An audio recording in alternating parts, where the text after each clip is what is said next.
శనిత్రయోదశి మహాపర్వదినం సందర్భముగా రేపు ఉదయం నుండి మధ్యాహ్నం వరకు 111 సార్లు మహామన్యు సూక్త పారాయణ అనేటువంటిది నిర్వహించటం జరుగుతున్నది. కొన్ని విధానాలను దృష్టిలో ఉంచుకొని ఆశ్రితులకు పరిపూర్ణ రక్షణగా, అలాగే ద్రోహం చేసినటువంటి వ్యక్తులకి, ద్రోహ బుద్ధి గలవారికి అంతకు అంత ఘోరాతి ఘోరమైన శిక్ష పడే రీతిలో రేపు ఉదయం నుంచి మహామన్యు సూక్త పారాయణ ప్రారంభం జరుగుతుంది.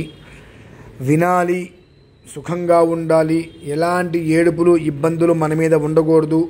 ఎవరైతే మన మీద పడి ఏడుస్తున్నారో వారి యొక్క ఏడుపులు తిప్పి వారికి కొట్టాలి, ప్రతిబింబంగా ఉండాలి.